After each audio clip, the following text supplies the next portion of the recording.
Trading की दुनिया बाहर से जितनी चमकदार दिखती है, अंदर से उतनी ही खौफनाक हो सकती है। चमकते हुए हरे और लाल आंकड़ों के पीछे एक ऐसी कड़वी सच्चाई छिपी है जिस पर अक्सर बात नहीं होती। रातों रात अमीर बनने की उम्मीद में बहुत से लोग इस दलदल में उतरते हैं, लेकिन हकीकत कुछ और ही होती है। आज के इस विश्लेषण में हम ट्रेडिंग इंडस्ट्री के उसी काले सच से पर्दा उठाने वाले हैं। बिना किसी देरी के चलिए सीधे मुद्दे पर आते हैं। ट्रेडिंग की दुनिया में एक बहुत ही डरावना रूल है 90-90-90 रूल। सुनने में थोड़ा अजीब लग सकता है, लेकिन इसका सीधा सा मतलब यह है कि 90% रिटेल ट्रेडर्स केवल 90 दिनों के भीतर अपना 90% पैसा पूरी तरह से खो देते हैं।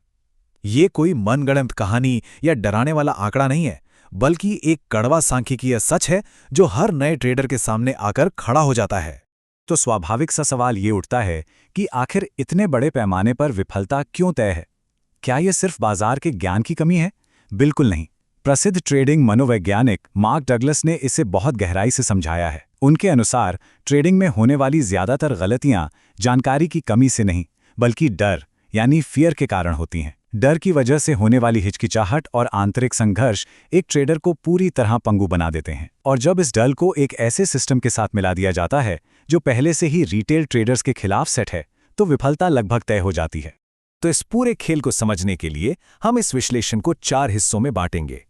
ब्रोकर्स का असली बिजनेस मॉडल, नकली गुरुओं का जाल, स्मार्ट मनी और डम मनी के बीच का अंतर और सही मानसिकता, और अंत में इस पूरे सिस्टम से खुद को कैसे बचाएं। आइए सबसे पहले ब्रोकर्स के असली बिजनेस मॉडल को डिकोड करते हैं। आमतौर पर यही लगता है कि ब्रोकर्स चाहते हैं कि उनके क्लाइंट्स ट्रेडिंग में मुनाफा कमाएं, लेकिन पर्दे के पीछे की कहानी एकदम अलग है। असल में ब्रोकर्स के राजस्व के 4 छिपे हुए स्रोत होते हैं: स्प्रेड, कमीशन, फाइनेंसिंग टर्न और सबसे खतरनाक ओटीसी गेन यानी ओटीसी गेन। इस सिस्टम में ब्रोकर्स को फायदा तब होता है जब लोग अधिक से अधिक वॉल्यूम में और बार बार ट्रेड करते हैं। उन्हें बस इसी बात से मतलब है कि बिना सोचे समझे बटन लगातार दबता रहे। ये जो ओटीसी गेन है ना, ये सबसे बड़ा कॉन्फ्लिक्ट ऑफ इंटरेस्ट है। इसका सीधा सा मतलब है कि जब कोई रिटेल ट्रेडर सीएफडी या किसी डेरिवेटिव ट्रेड में पैसा हारता है, तो ब्रोकर जो उस ट्रेड की बिल्कुल उल्टी दिशा में खड़ा होता है, वो सारा पैसा जीत जाता है। जी हाँ, जब ट्रेडर का नुकसान होता है तभी ब्रोकर का मुनाफा होता है। ये एक ऐसा सिस्टम है जहां हितों का सीधा टकराव होता है। अब सोचने वाली बात है कि अगर ब्रोकर्स ट्रेडर्स के हारने से ही पैसे कमाते हैं, तो सिस्टम में नए लोग आते कैसे हैं? यहीं एंट्री होती है इस शिकारी सिस्टम के साथियों की, नकली ट्रेडिंग गुरु, जो एक झूठा इन्वर्जन नैरेटिव बेचते हैं। इस पूरे जाल की नींव है इंट्रोड्यूसिंग ब्रोकर यानी आईबी एग्रीमेंट। ये तथाकथित गुरु असल में ब्रोकर्स के मार्केटिंग एजेंट के तौर पे काम करते हैं। जब ये गुरु नए और मासूम ट्रेडर्स को ब्रोकर के प्लेटफॉर्म पर लाते हैं, तो ब्रोकर्स उन्हें इसके बदले 25 से 50% तक का भारी भरकम कमीशन देते हैं। इन गुरुओं का एकमात्र लक्ष्य यही होता है कि ज्यादा से ज्यादा लोग उनके लिंक से जुड़ें और पैसे दांव पर लगाएं। महीने के 10,000 कमाएं, वो जिंदगी जिएं जिसके आप हकदार हैं। इंटरनेट पर ऐसे विज्ञापन हर जगह दिख जाते हैं। यह विशुद्ध रूप से प्रेडेटरी मार्केटिंग है। चमक दमक के इस भ्रम से असलियत बहुत अलग है। इसे समझने के लिए मार्क डगलस की कहानी ले लीजिए। 1978 में शुरुआत करने के बाद 80 के दशक में एक सिल्वर ट्रेड के दौरान उन्हें गहरा सदमा लगा। उनके ब्रोकर ने उनके अकाउंट का गलत इस्तेमाल किया और भारी कमीशन लिया। डर के मारे उन्होंने अपनी पूरी पोजीशन एक बड़े मार्केट मूव से ठीक आधे घंटे पहले बंद कर दी थी। लाखों डॉलर का मुनाफा हाथ से निकल गया और उन्हें गहरा मानसिक दर्द हुआ। इस दर्द और अपनी महंगी जीवन शैली के चलते उन्हें दिवालियापन तक का सामना करना पड़ा। लेकिन जब उन्होंने अपने सबसे बुरे डर का सामना कर लिया, तब जाकर उन्हें एहसास हुआ कि डर ही उनकी सबसे बड़ी बाधा थी, मार्केट नहीं। तो क्या ये सच में अमीरी का रास्ता है, या बहुत ही चालाकी से बिछाया गया एक जाल? ये नकली गुरु, जो अक्सर खुद मार्केट में फेल हो चुके होते हैं, नए लोगों को डे ट्रेडिंग जैसी खतरनाक और हाई फ्रीक्वेंसी रणनीतियों की ओर धकेलते हैं। क्योंकि जितनी बार ट्रेड होगा, ब्रोकर और इन गुरुओं को उतना ही अधिक कमीशन मिलेगा, फिर चाहे ट्रेडर का खाता पूरी तरह से खाली ही क्यों ना हो जाए। चलिए अब देखते हैं कि असली प्रोफेशनल्स कैसे काम करते हैं। इस हिस्से में हम स्मार्ट मनी और डम मनी के बीच के गहरे अंतर को समझेंगे। ये खेल सिर्फ पूंजी का नहीं है, ये पूरी तरह से मानसिकता का खेल है। स्मार्ट मनी और डम्ब मनी के बीच का फर्क समझना बहुत जरूरी है। एक तरफ स्मार्ट मनी है, जैसे इन्वेस्टमेंट बैंक्स के प्रोफेशनल ट्रेडर्स। ये कई एसेट्स में निवेश करते हैं, पोर्टफोलियो मैनेज करते हैं और इनकी सोच लंबी अवधि की होती है।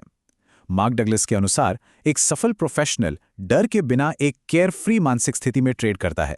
उन्होंने एक बॉन्ड ट्रेडर का उदाहरण दिया था जो दिन में केवल 1 घंटा पूरी तरह फोकस्ड रहकर बेहद सफल हुआ था। और दूसरी तरफ है डंप मनी, यानी वो रिटेल ट्रेडर्स जो सिर्फ एक एसेट के पीछे भागते हैं, दिन भर शॉर्ट टर्म जुआ खेलते हैं और लगातार डर और हिचकिचाहट के साए में फैसले लेते हैं।